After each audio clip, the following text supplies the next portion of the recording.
Hi, everybody. Looks like another Thursday, and I have a few questions, and I'll try to answer them the best I can. Uh, this one's from Lee and Carol, and I'm not sure what I've answered this before, but I'll do what I can on this one, Lee. Uh, Kind of a semi two-part, but I'll bring the parts together. I'd appreciate hearing anything, and this is about dying, by the way. Any insights or pointers you might have to share whenever about the inevitable fate that we will all have to look forward to. It seems that the closer I get, the less I feel I know about this dying business. And second part, and I'm wondering if how our practices, meditation and the tools, are likely to affect the dying experience as well as the presumed afterlife experience. Where to start with this one? Wow.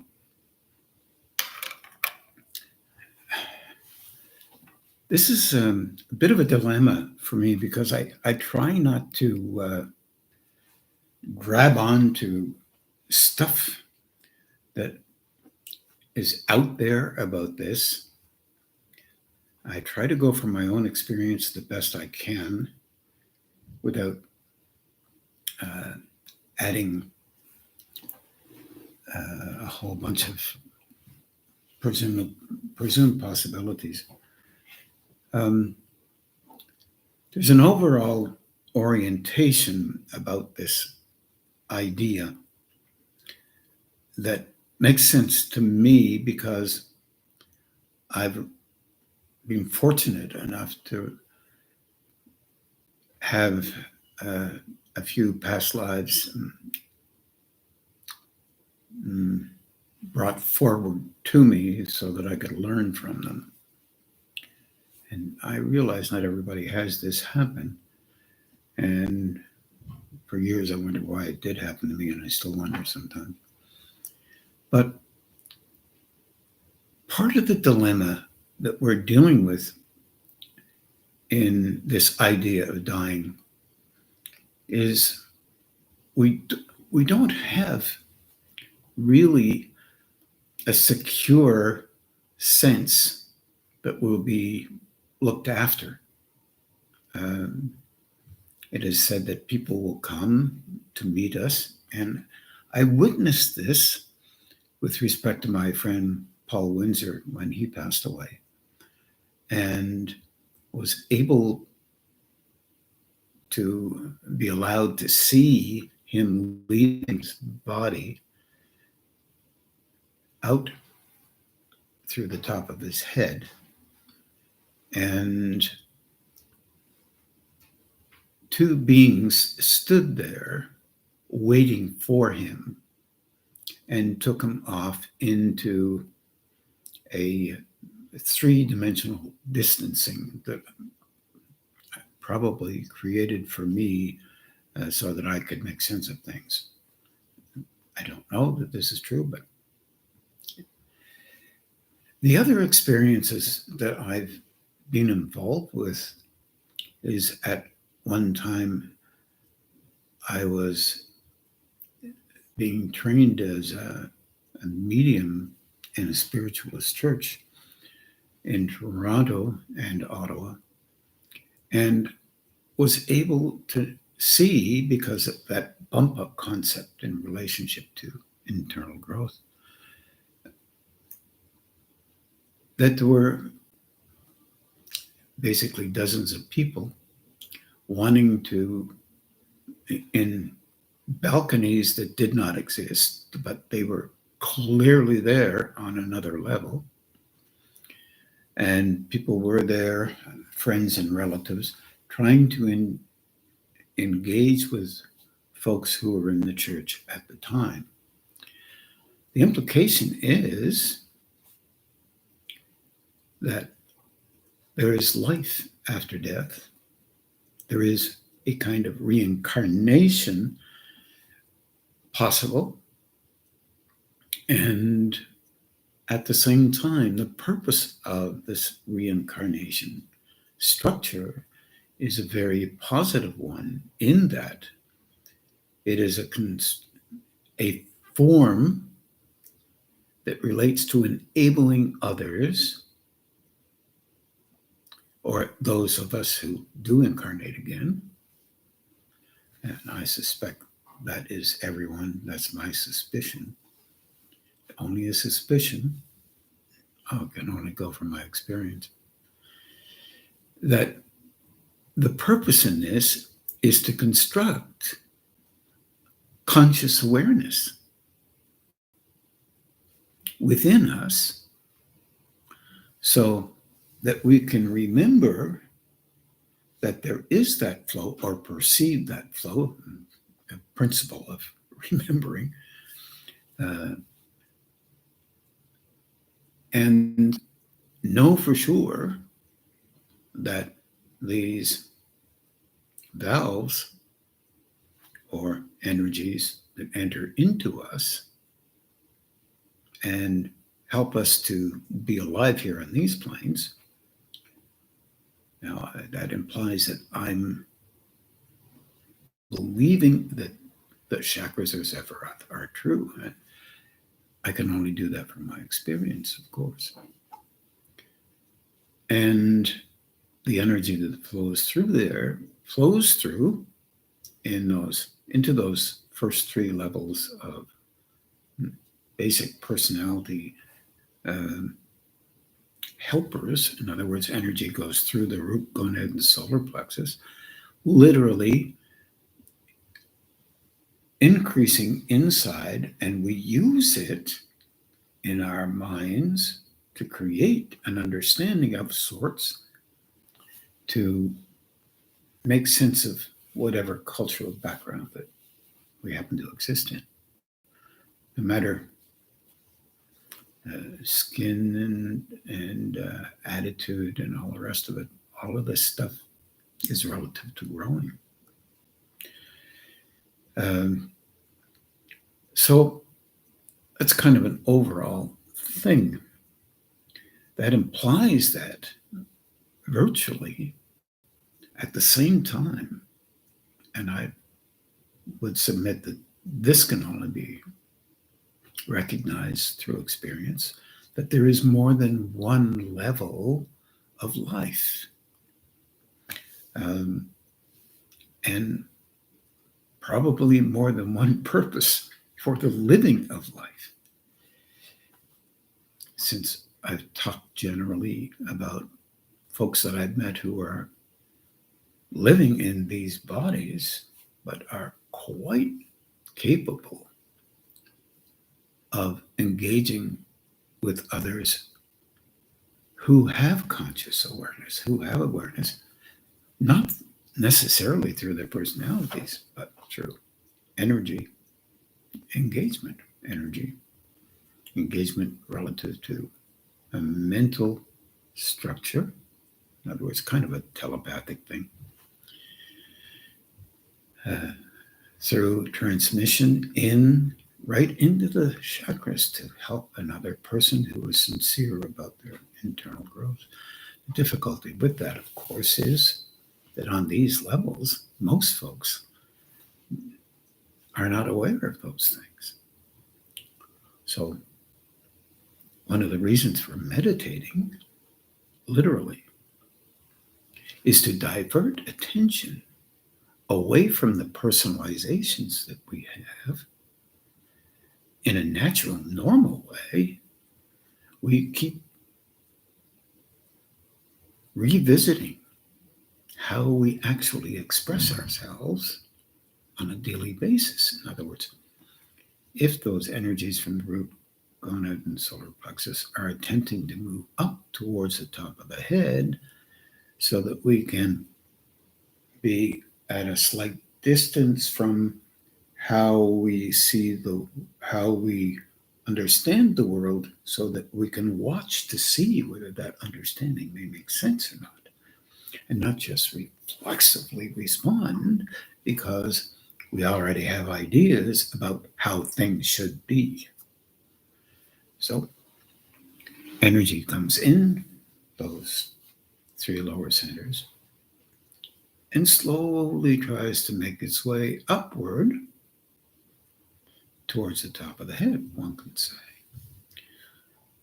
Then we interact with each other or have responses internally that relate directly to how the personality sees the world, and the energy is diverted towards that.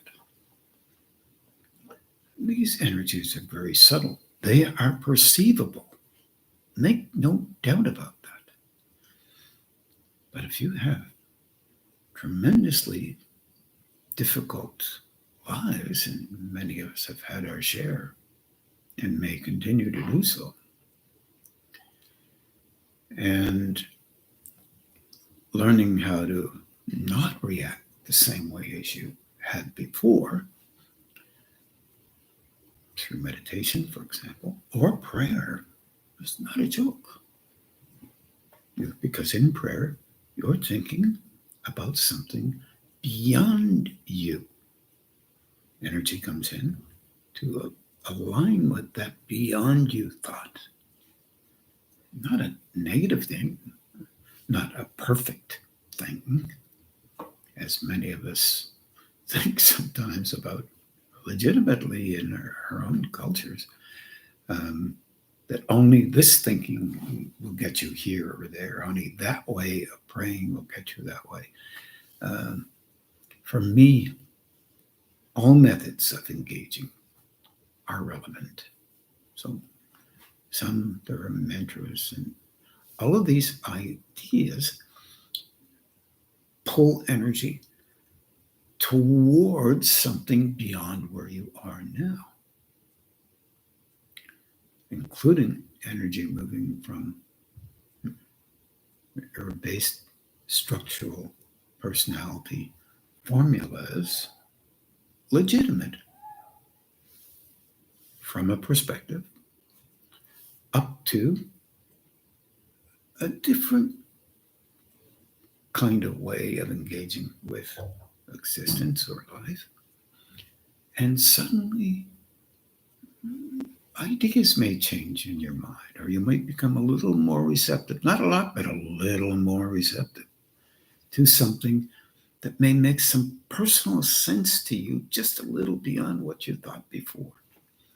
Each individual is growing through them, through all of their past, through all of their present, through how they respond and how they engage, how their rightness or wrongness needs to be reconstructed all the time to make them feel legitimately valuable.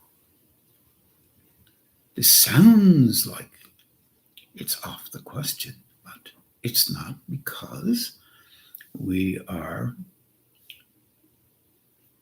if this is of value, attempting to be involved with those who are more able in terms of perception, one could say, of a higher state, not necessarily in agreement with what we already know. Now that is something that might be worth considering. Agreement with me, not necessary. Your internal agreement, quotation marks, naturally, with no disrespect, are the only ones that you'll pay attention to, because your system is set up that way. You're set up to be an adult, and adults are older folk, older than 5, becoming teenagers, then fighting to maintain adulthood, in other words, so-called independence. Whereas you are then dependent, literally, on your reflexive responses that come up when you don't know what's going on in the world. Then you make something up, or you align with something that makes you feel better. That's a different way of saying that. And there's nothing wrong with that. That's part of the growing process. Same as if you're 65, same as if you're 75, same as if you're 90. Because there is a relationship within you that is attempting to move you forward, unless you have vulnerabilities in there, like all of us, that make you nervous about the unknown. I don't know anyone who wouldn't be nervous about the unknown. It's just, I don't know anyone. There may be some who are never nervous, and that's the story they tell themselves, because unknown to them, they may be nervous, never afraid. Well, in the Christian background, they said the only thing that we have to be nervous about is being afraid. Well, being afraid of growing inside is a natural thing. That means change. Dying from this world to another, from my perspective, is moving from these kinds of forms, which get a little older. This I know. And if there is a re-entry into these planes, then another form is there. Part of the difficulty is that we have then forgetfulness that occurs. And trying to remember what you forgot is a dilemma, because this world takes almost all of our attention. Now remember, if it takes almost all of our attention, then linking upward, at least on the physical, emotional, mental levels, on these planes, only one aspect of this kind of expression, then all the energy that is coming in and through us is used to maintain, literally, a personality that must be maintained, relatively speaking, all the way through our lives, but maintained in a fashion that will allow new observations to occur. And this is what most of all of us are attempting to do. I can only say that with Paul, the energy literally, if I can recall correctly, was of a certain type, and it went from his solar plexus right to his head and down to his feet and back up again and out. And that's when he came out. He was out. And he tried to get back into his body to tell me that he was okay and he was out. But he couldn't speak. But then I said to him, Paul, I can see it. I was surprised, of course. I can see these two guys. I saw them coming in. And I could see them. Now he could still hear,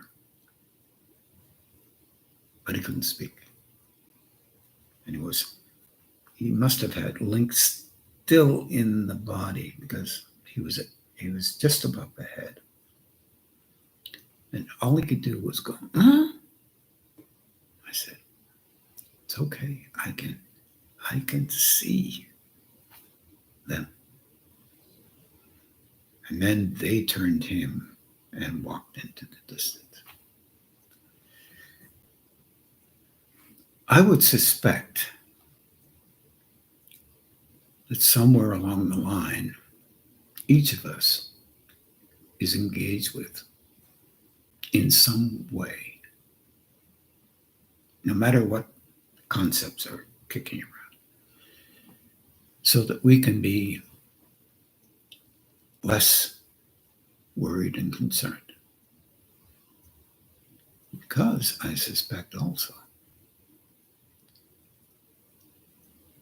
that your internal or external seeing will still see you as a human being, at least for a time, because it would be comforting to you to have that happen.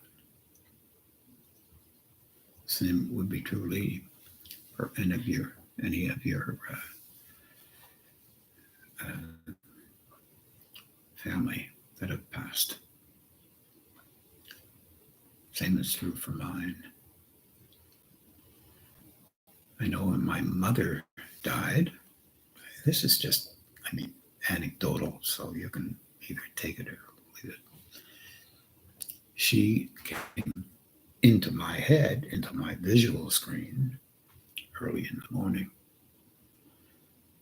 And she hated to be without her teeth. She had her teeth out. And she looked at me and she was really nervous because she was trying to figure out. And I said to her, "You're okay, Mom. Somebody will meet you." And all of a sudden, she thought about it. As soon as she thought about it, she was gone. Out of my range. Proceeding. Those are stories that are meaningful to me. I've talked to a number of what I call them mediums, I guess. Real ones. There's a lot who aren't. No offense to anybody. But those people are important too because they talk about stuff. It may be helpful to some. And that's what it's all about, being helpful to others. Of course, as well as yourself. I would suggest that meditating is extremely helpful in softening down internally. In an attempt to take the pressure off of having to be exactly this way or that in a personality. A dilemma may occur when you become a really good meditator. The personality is tricky because it might give you personal kudos about being a really good meditator. That is really focusing your attention on your personality. There are levels of engagement in meditation that are quite joyful. And that, even though it's wonderful, can also be applied with a single reflex to the personality, the reflex of being, oh, this is wonderful and this is really joyful. When you notice that, if you notice that, calm right down. Let it happen. No commentary. Commentary is related directly to use of energy at those 3-level structures. Happens to us all. Upper centers are often related to responses that may be still engaged with the personality because of the structure that we have and the levels of consciousness that are personally focused or self-focused.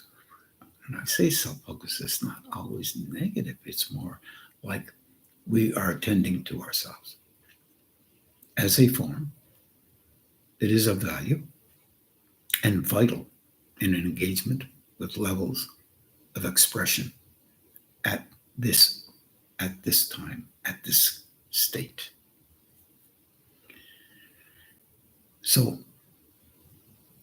meditation is a tremendous level of letting go.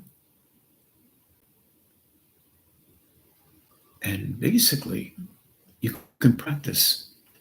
Don't tell anybody. You can meditate with people. Everybody will say they had a great meditation. And it's fine.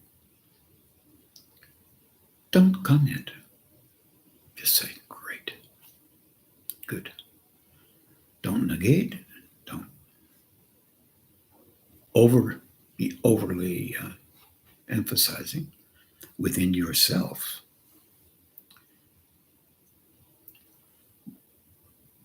But in a way, you can actually talk to the energy itself. It's an idea, just an idea. And say, good. I'm glad I had a good meditation. Hopefully, it helps me in my internal growth. Ask for that always. Ask for that in relationship to intense energy as well. Talk to it. Sounds weird, but talk to it anyway. And say, easy, easy, easy. That's a little too difficult. Don't go away, just soften. If you can soften it down, then I won't use the intensity to be nervous and uncomfortable. Because discomfort is something that is important for a personality. It tells it something's weird here, not what is normal for me. That's weird. Anything not normal for you, you might call weird. And the tools themselves are there to stimulate activity. And in the balancing, when we turn our hands down, out here, not in front of us, but out here at the sides, try to halfway behind, halfway in the front.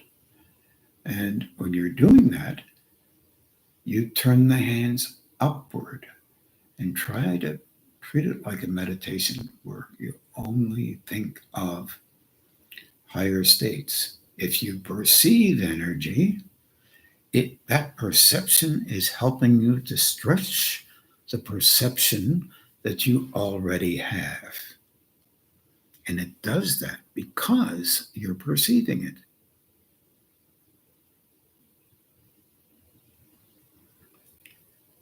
Remember, keep turning the hands on.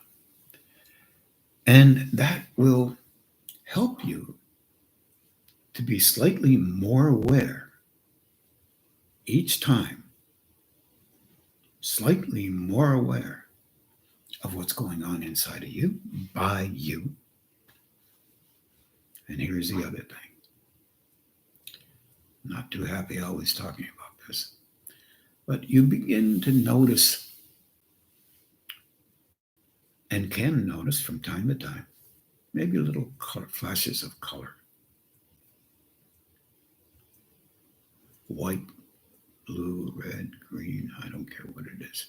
Violet, I don't care what it is. Every time you notice something like that, in your mind, you create a triangle and you ask for help for each and every one of those things you see. If it's a high level of engagement with you, they won't mind. If it's not, that is going to be for your benefit. Strange things can happen in the process of inner development. Those same strange things happen to you if you're not aware of them as you engage with life in your personality. Sometimes you'll have a weird reaction to something, and you validate it because it's your reaction. Quite necessarily, that's real for you. And you'll even, no offense to anybody, come up with a reason why you do it. Change it around in a kind of a way. If someone did that thing to you, what would your response be? You would have a reaction. Slow it down. You're asking for help for things that you are a part of in an instant. In other words, if you have a reaction, you're a part of that reaction. You have had reactions before, is what I'm saying. They cluster a bit. You can get really good at a particular reaction or interaction that you have practiced. And then it will be difficult to let that interaction go. I know I'm a slight bit off of this topic, Lee, but it's all entangled. We're constructing a form that we can see a little bit better. That also makes us uncomfortable when we don't agree with how we've acted. Ask for help for that. From, let's call it this, a level of consciousness that operates in and through you 24/7. If you live to 100 or 200, still there.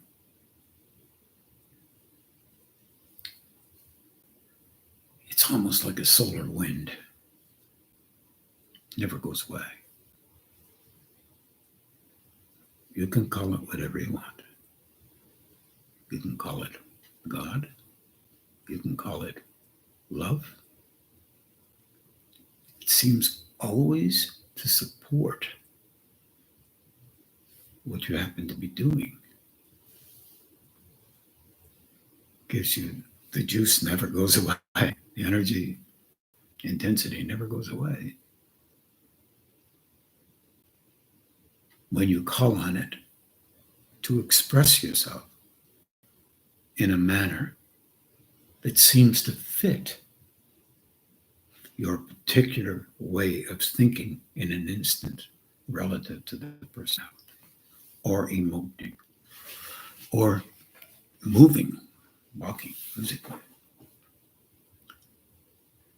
Our personality is very complicated.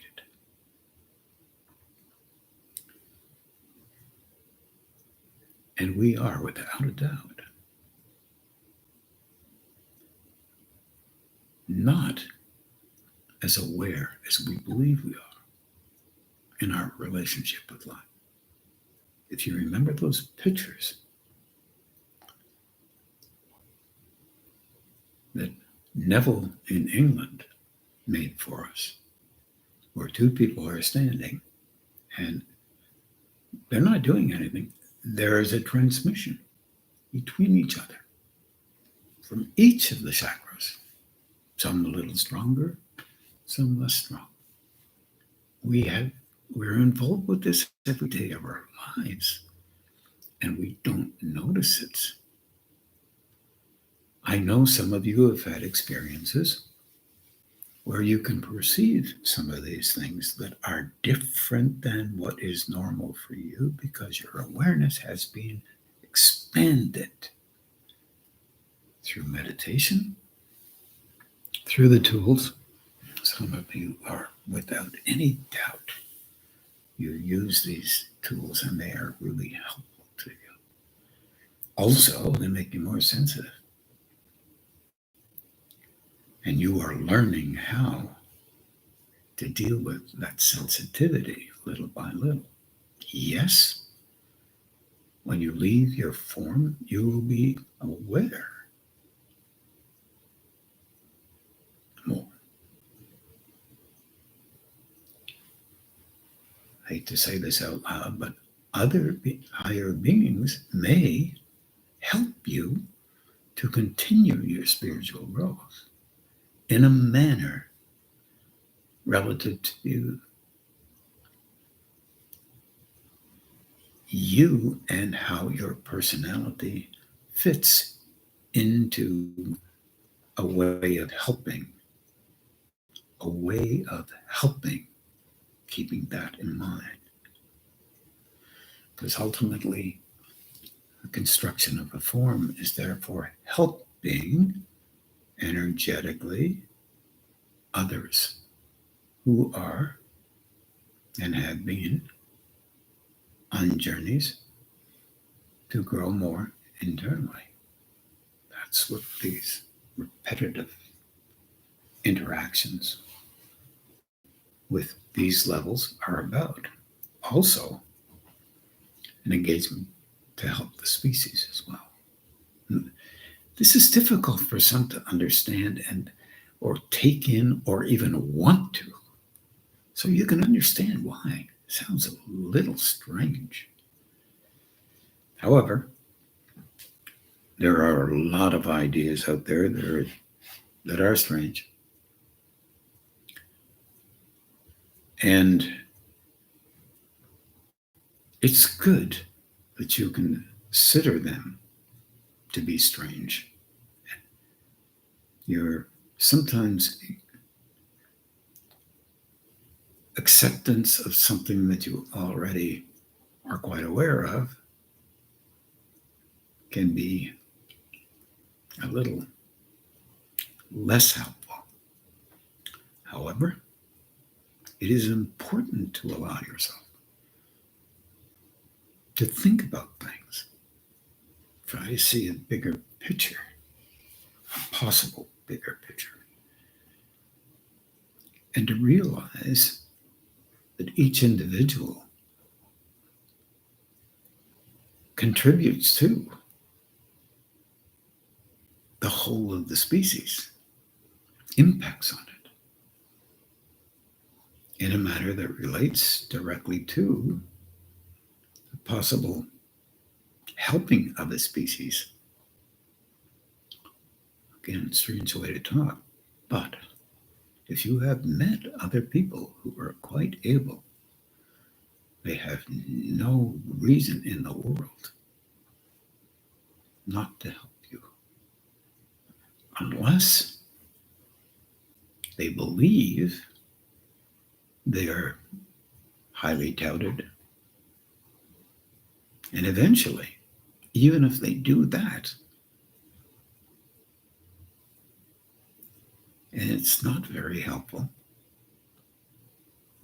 in a real way, it is helpful in a kind of pseudo-real way. What am I talking about? Well, they may stimulate someone intellectually or emotionally to divert their attention towards spirituality or inner development, no matter what. And that would be a good thing. How long they maintain that focus will be based on their personality orientations, but that's how we all do things most often. There are some who don't. They know why they're here. They do what they need to do. Their personalities don't stand out a lot, but their inner being is invisible to folks because of how able they are. The more able you become, slowly you begin to notice differences inside of you that have been helped by others. It's a difficult thing to say because in hearing it, you might think that that takes away the impetus of importance from the individual who's growing. It doesn't. Ultimately, that growing individual literally will not have any interest whatsoever in expressing how important they are. And they will begin to learn to trust something a lot deeper, not in relationship only to their day-to-day, but in relationship to their inner development. I think even that would be difficult for most of us. So we, as human beings, part of the species, can look at history and can look at our daily interactions with the news, excuse me,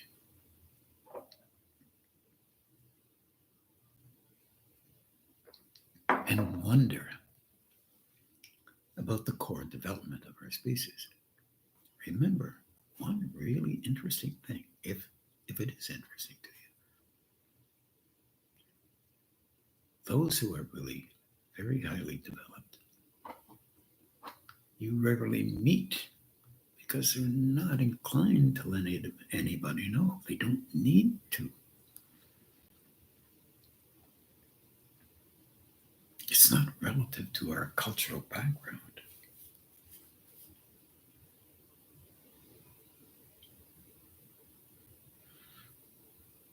But it's thought-provoking.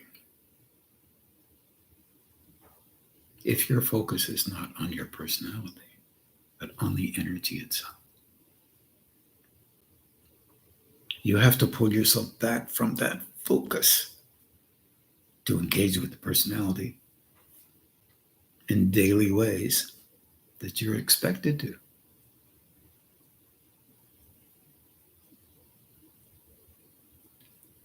So this expectation of a certain way to engage with life is a necessary thing, but it's also, for those higher beings, a way to engage in secret.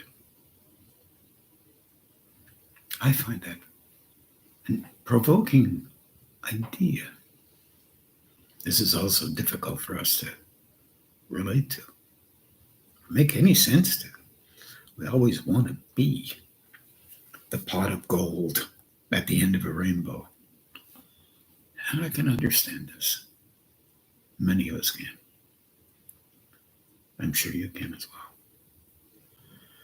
So in relating to dying,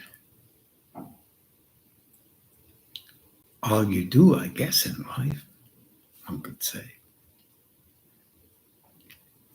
is try and figure out how to live today.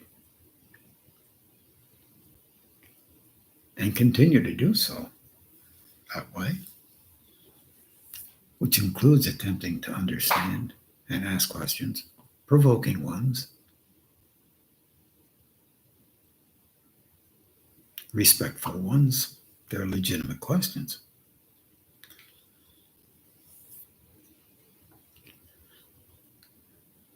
And ask inside. You won't get yourself a perfect answer relative to your personality. You may get an answer, though. One of not worrying. Maintain your relationship, your focus on a higher state to the best of your ability. Change or new discoveries are always nerve-wracking for us. But if you worry about these things, that's where you're putting your intensity or the love you have for yourself. Sometimes That's exactly what you have to do. Many times, learning how to soften that is very helpful. I wish you all very well with that. I have another one that I'm not sure I didn't perfectly answer already, but excuse me, I'm reading from my cell phone. Uh, Here we go. This is from Catherine. Uh, Hopefully, I have time for the total of this, Catherine. She says that her root is on and off all the time. It's like a cyclical motor turning off and on. No amount of redirecting changes it. Putting focus on the top of the head briefly only and only helps, and then it restarts, but can't maintain the focus there all the time when she's at work. Seems to have started when the war did. She is asking what is going on and what she can do to help. Well, one thing you can do, it's fairly obvious you're getting a little bit more sensitive. And we were talking about the root gonad solar plexus business about the personality, and your personality is under stress. This would be a natural thing to have it. New accommodation and new environment. I hope you don't mind me expressing that, because I'm not sure if everyone knows that you've recently moved, you and Joelle, to an environment which is pretty exciting in itself. And various ways of engaging with life have made that root center fairly sensitive. It's a very important center. It often, though, is accompanied by reaction, and its importance is built to be sensitive to reaction, and it tries to move its way up towards the top of the head, of course, as each and every other center does, because that's the kind of place where they conglomerate, they get together, and ultimately at various levels and tremendous amounts of growth we have in terms of potential. So, but this is kind of a bit of an overstimulation. It's obviously that you can handle it to some degree. I'd focus on that. The other issue is that if you can do the pump a little bit, really slowly and softly, like you're not attempting to do it, you heard me right, as if you're not attempting to do it, you're subtly moving it about an inch or so and back, an inch or so and back, and you'll notice there's a pull up towards that shoulder level in the dowager's hump area. And it'll hit your neck and then pull back. Now, when you pull back, you notice that it comes up in a curve and into your head. Drop your attention slowly to about roughly this area right here. Right tiny, there's a little spot right there. Not here, but there. You'll notice it'll open stuff here, but keep your focus there softly. Just like a simple, gentle thought, like you love that area. Kind of like that. Sounds kind of weird. And then if you notice it even at work, move your head forward just a little. You don't even have to notice it. No one has to notice it. Just in the mind, move the head. You can move the head with the mind. The mind itself will move out, forward and back, forward and back, forward and back. And it will move energy away from the root center. Look, when you get a chance, remember the balancing with open hands. And don't forget, drop the little finger to roll the hands over. Trying to get that energy up and still functional with the personality. The personality is part of you when you're noticing something slightly different inside you, as you can, and noticing that difference can be subtle and soft. And keeping it subtle and soft, talk to it. It is really helpful. And sometimes at the back of the neck, you'll notice when both sides aren't quite open, you'll notice a little pressure on one side. If you notice that pressure on that one side, if you can, you're going to notice that it may come from your solar plexus. You may feel a little nauseous. Start noticing on the left-hand side. If it's on your left-hand side already, notice on the right-hand side.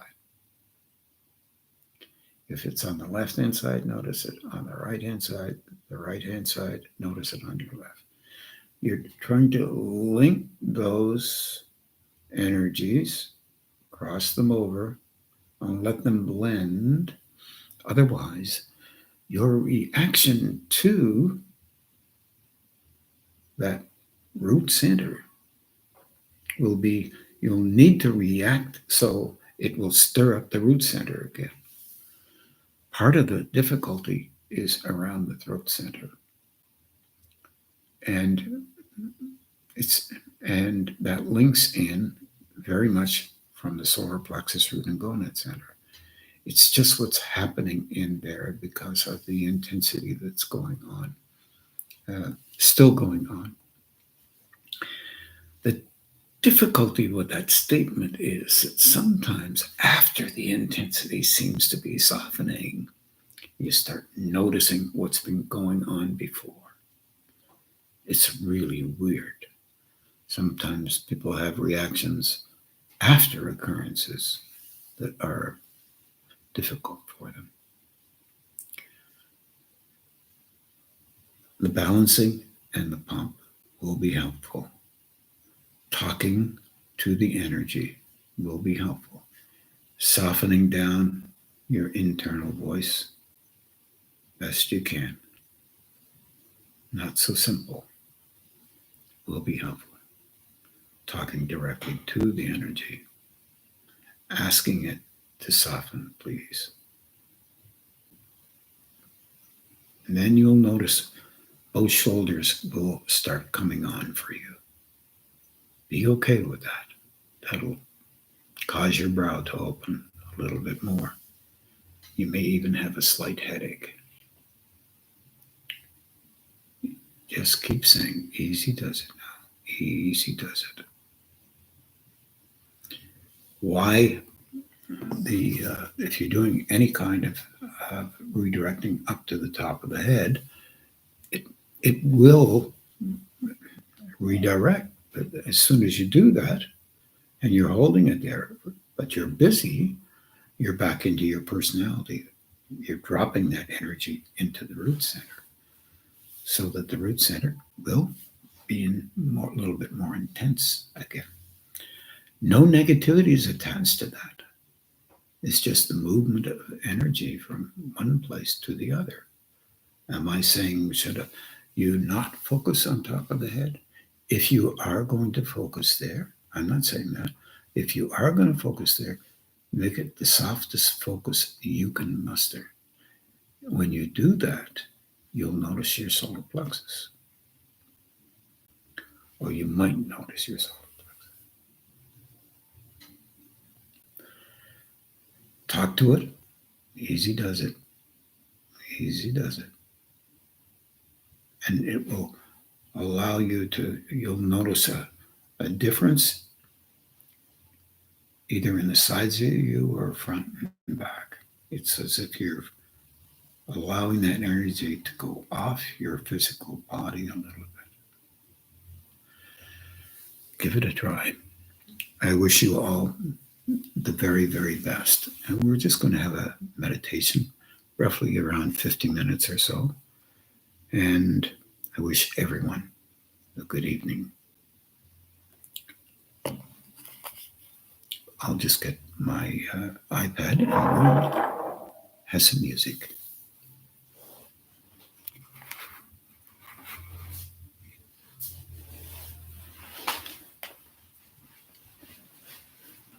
It's going to get it.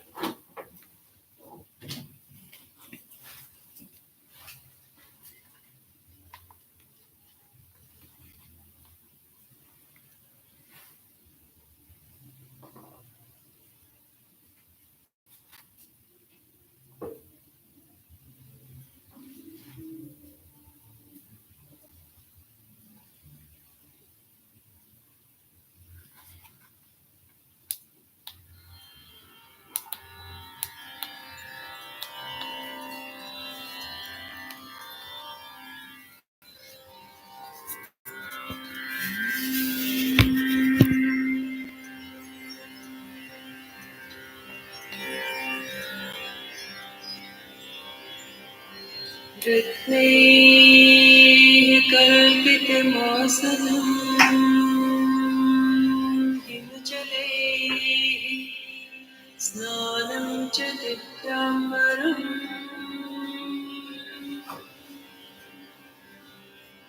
नानारत्नविभूषितं भगवता मोदाङ्कितं चन्दनम्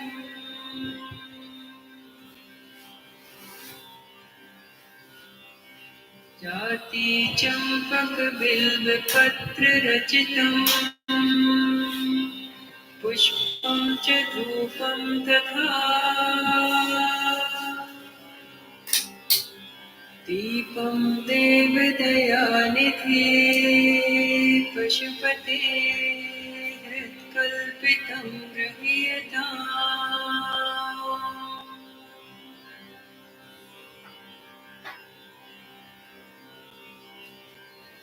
सौवर्णेन रत्नखण्डरचिते पात्रे घृतं पायसम् भक्ष्यं पञ्चविधं पयोदधियुतं ब्रह्माफलं पानकम्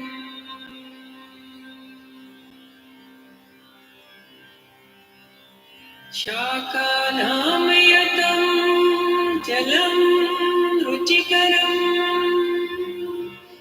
कर्पूरखण्डोज्ज्वलम्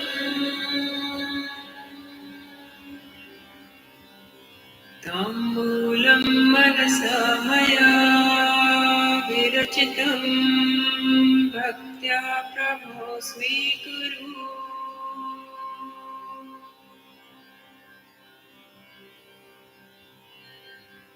छत्रं चामरयोर्युगं व्यजनकं चादर्शकं निर्मलम् वीणाभैर्मृदङ्गकोवलकला गीतं च नृत्यं तथा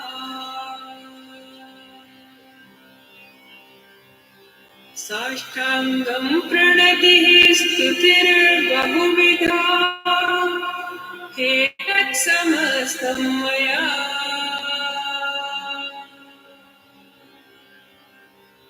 संकल्पेन समर्पितं तव विभो पूजां ग्रहाण प्रभो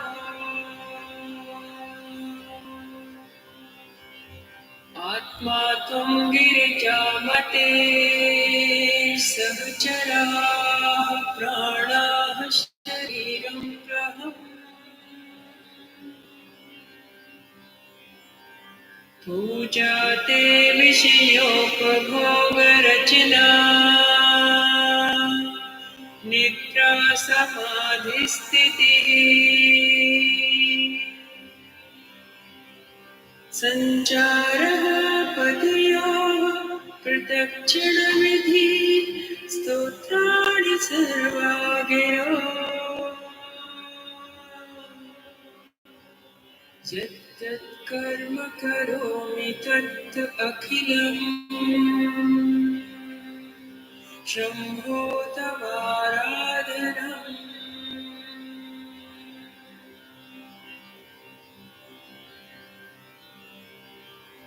करचरणकृतं वा कायजं कर्मजं वा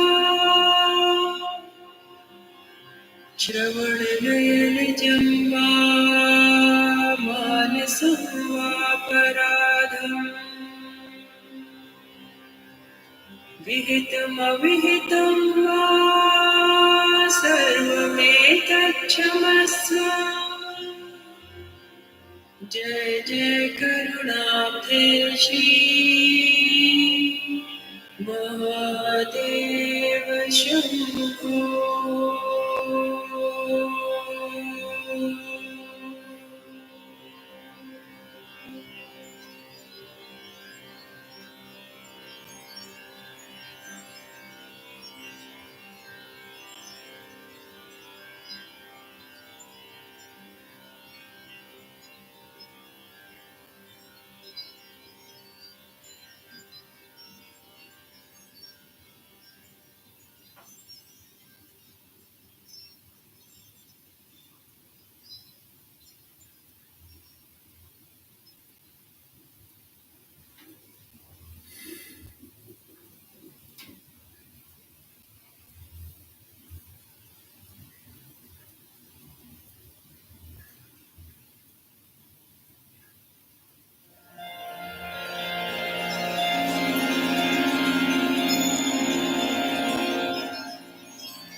न तातो न माता न बन्धुर्न दाता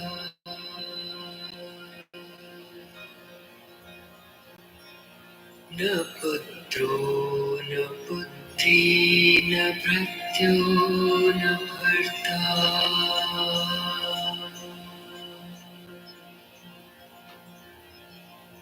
न जाया न वेद्या न वृत्तिर्ममैव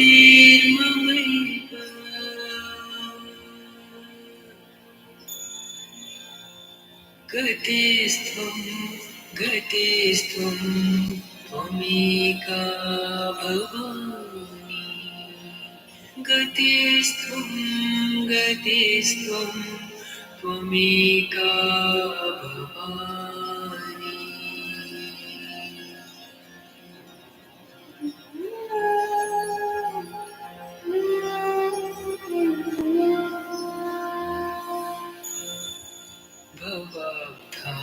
भवद्भावपारे महादुःखवीरो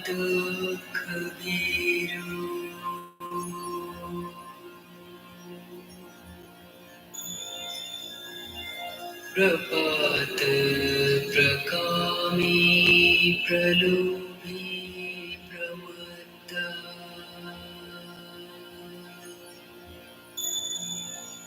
कुसंसारपाश प्रबद्ध सदा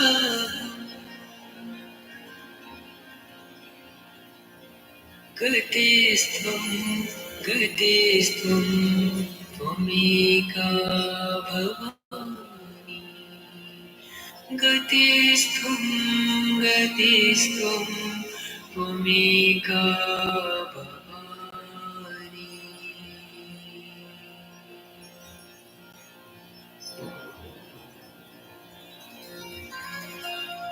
न जानामि दानं न च ध्यानयोगम्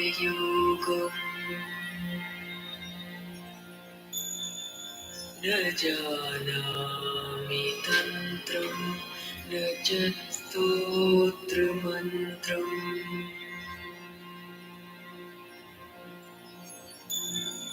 न जानामि पूजां न च न्यासयोगम्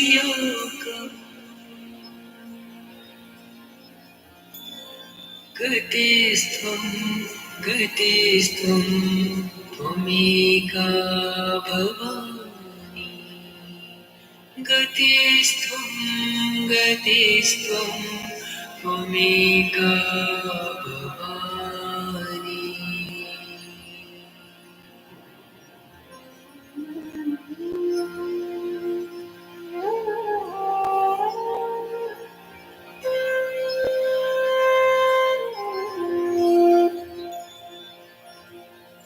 न जानामि पुण्यं न जानामि तीर्थम् न जानामि मुक्तिं लयं वा कदाचित्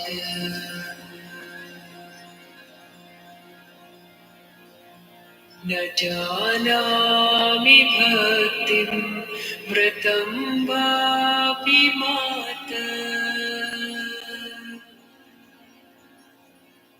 गतिस्त्वं गतिस्त्वं त्वमेका भवानि गतिस्त्वं गतिस्त्वं त्वमेका भवानि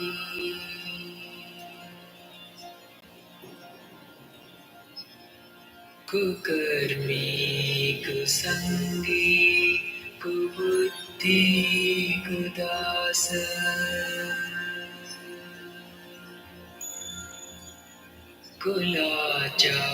कुलाचारहीन कदाचारलीन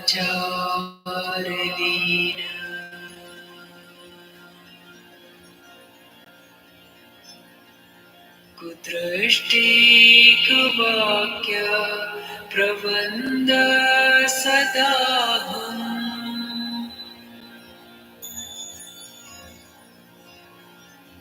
गतिस्त्वं गतिस्त्वं त्वमेका भवानि गतिस्त्वं गतिस्त्वं त्वमेका भवानि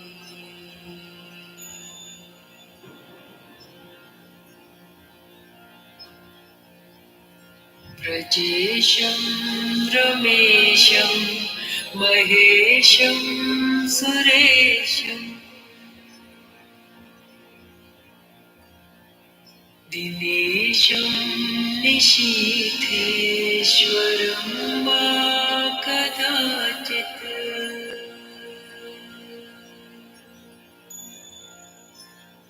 न जानामि चान्यत् सदाहं शरण्ये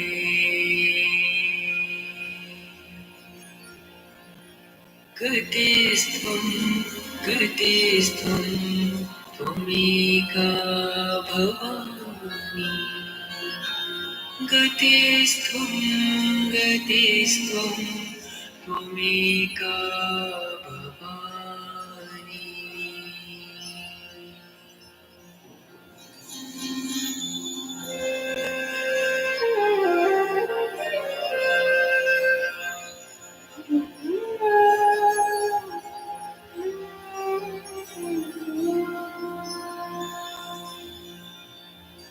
विवादे विषादे प्रमादे प्रवासे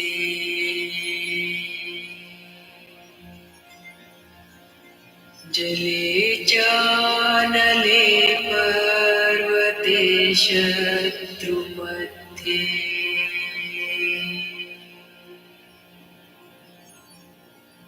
अरण्ये शरण्ये सदा मां प्रपाहि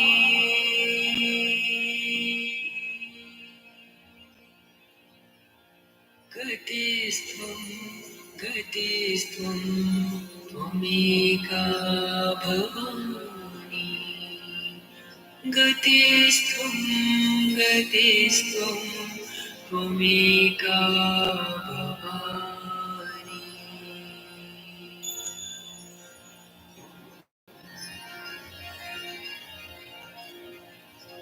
अनाथो दरिद्रो जरारोगयुक्तो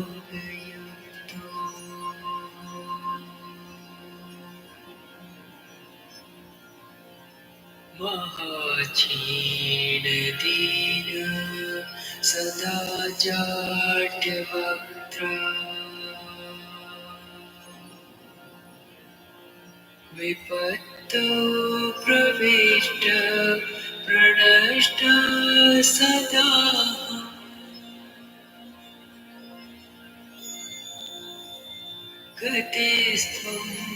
गतिस्त्वं त्वमेका भवानि गतिस्त्वं त्वमेका भवानि गतिस्त्वं त्वमेका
शिवोऽहं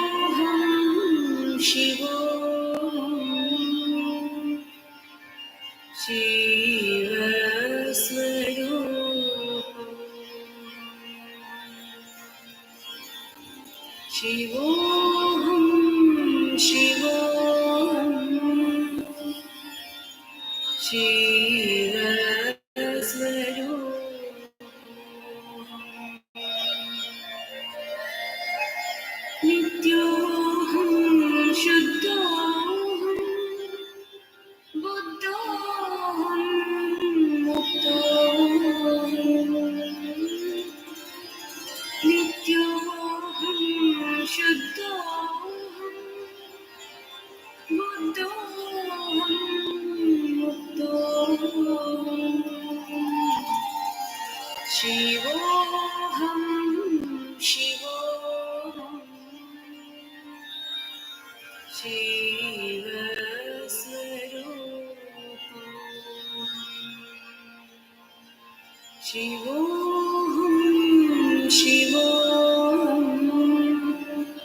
शिवस्वरूपो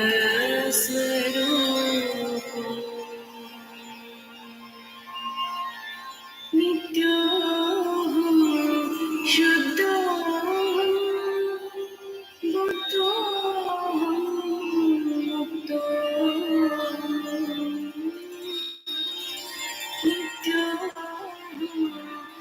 शुद्धोऽहं बुद्धोऽहं मुक्तोऽहं शिवोऽहं शिवोऽहं शिवस्वरूपम्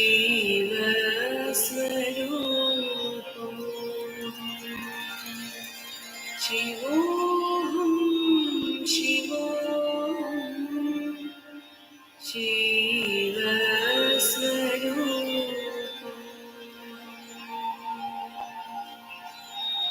अद्वैतमानन्द रूपम् अरूपम् अद्वैतमानन्द रूपम् अरूपम् ब्रह्मोऽहं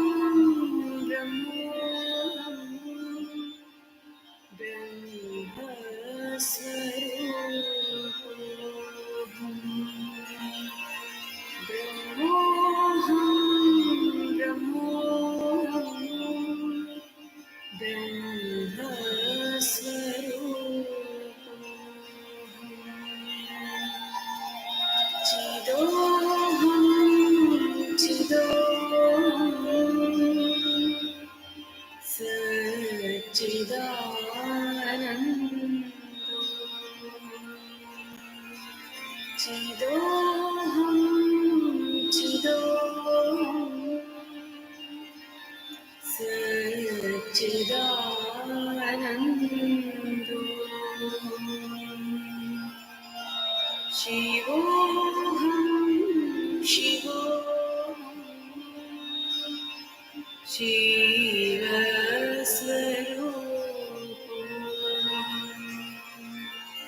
शिवोऽहं शिवोऽहं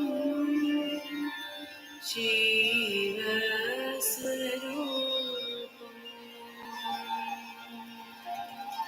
नित्योऽहं शुद्धोऽहं बुद्धोऽहं मुक्तोऽहं नित्योऽहं शुद्धोऽहं बुद्धोऽहं मुक्तोऽहं शिवोऽहं शिवोऽहं शिवस्वरूपम्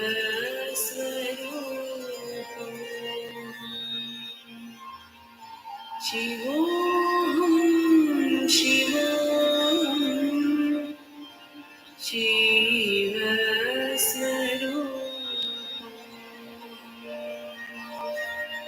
शिवस्वरूपम्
मनोबुद्ध्यहङ्कार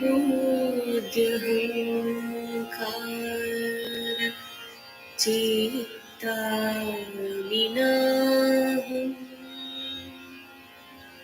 न च श्रोत्रमन्नमस्कृत्यं जिह्वे न च घाणनेत्रे न च व्योमभूमिर्न तेजो न वायु चिदानन्दरूपः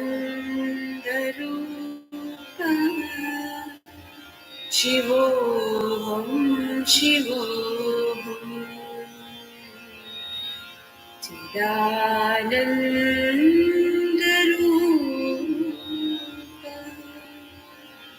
शिवोऽहं शिवोऽहम् न च प्राणसंज्ञो न त्वयि पञ्चवायु न वा सप्तधातु न वा पञ्चकोश न वा पाणिपादम् न चोपस्थपायो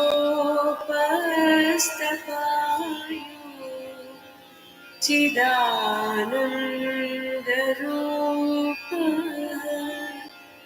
शिवोऽहं शिवोऽहं चिदानन्दरूपः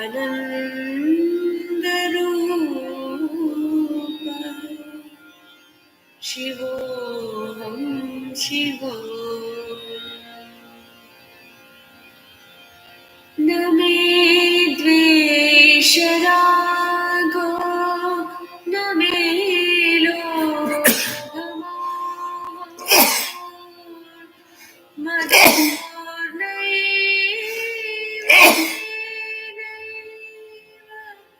मात्सर्यभावः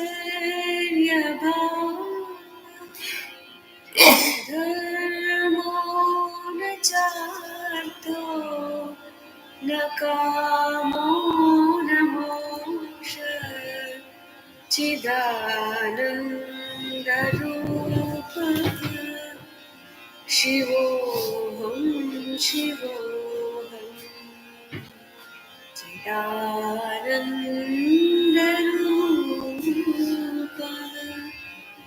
शिवोऽहं शिवोऽहम् न पुण्यं न पापं न सौख्यं न दुःखं न मन्त्रो न तीर्थं न वेदा न यज्ञः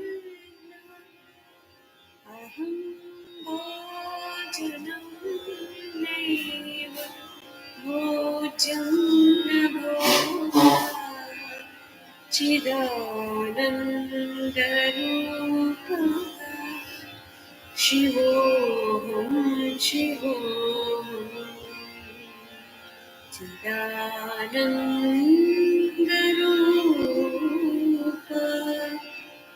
शिवोऽहं शिवोऽहम् न मृत्युर्न शङ्का न मे जातिभेदः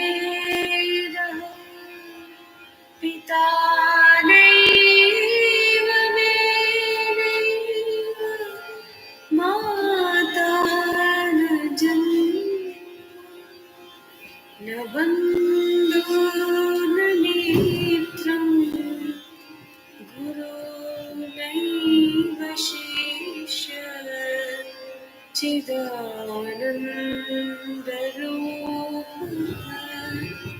शिवोऽहं शिवोऽहं चिदानन्दरूपः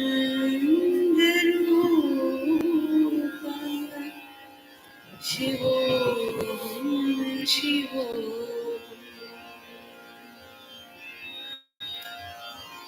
अहं निर्विकल्पो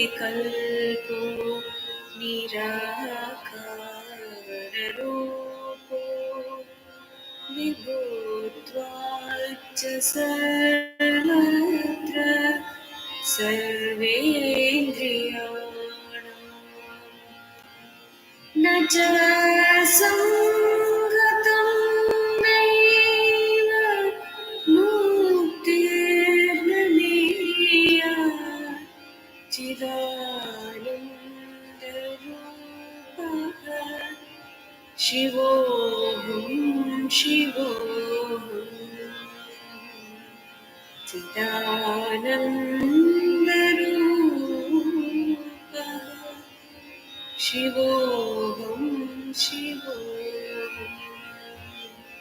शिवोऽहं शिवोऽहं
ब्रह्ममुरारिसुरार्चितलिङ्गम् निर्मलभासितशोभितलिङ्गम् जन्मजदुःखविनाशकलिङ्गम् तत्प्रणमामि सदा शिवलिङ्गम्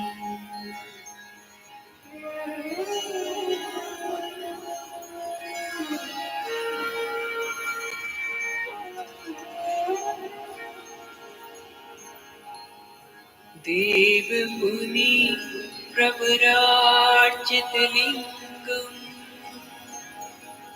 कामदहन करुणाकरलिङ्गम्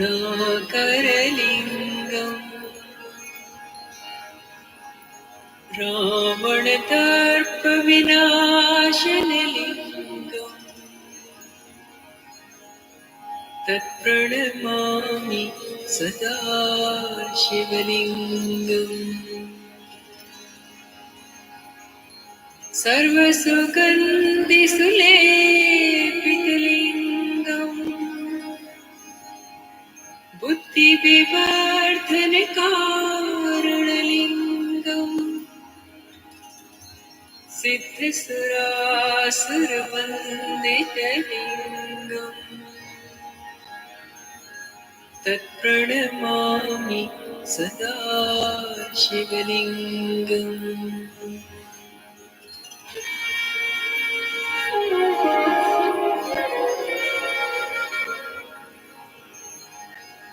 कनकमहामणिभूषितलिङ्गम् फणिपतिवेष्टितशोभितलिङ्गम् दक्षसुयज्ञविनाशकलिङ्गम् तत्प्रणमामि सदा शिवलिङ्गम् कुङ्कुमचन्दनलेपितलिङ्गम् पङ्कजहार सुशोभितलिङ्गम् सञ्चितपापविनाशकलिङ्गम् तत्प्रणमामि सदा शिवलिङ्गम्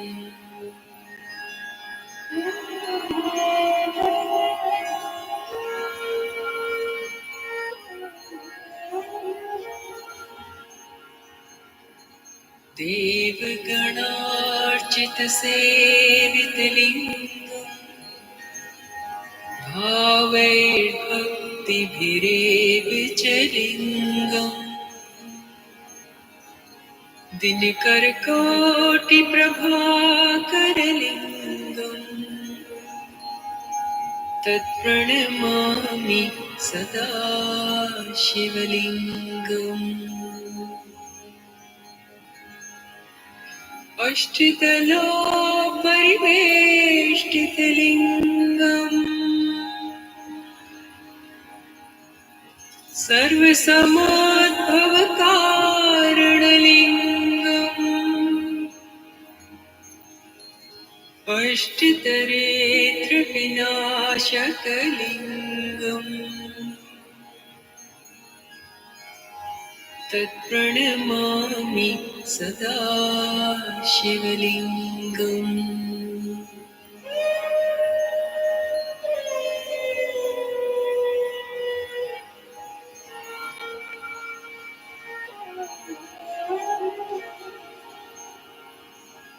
सुरगुरुसुरवरपूजितलिङ्गम्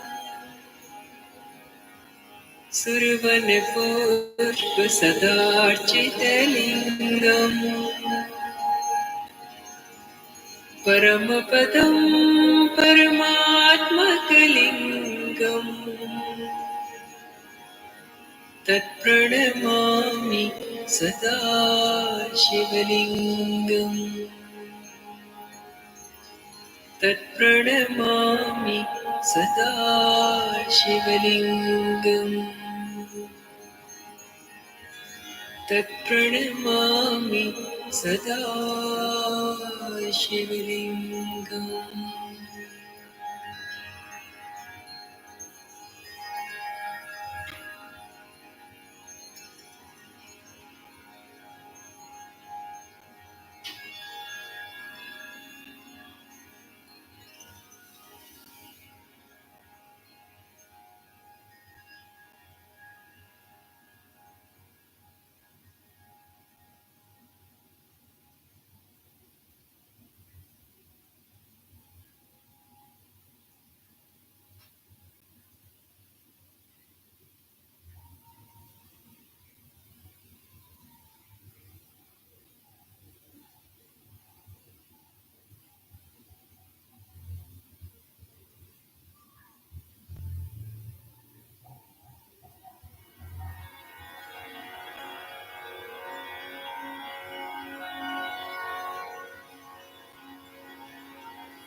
Now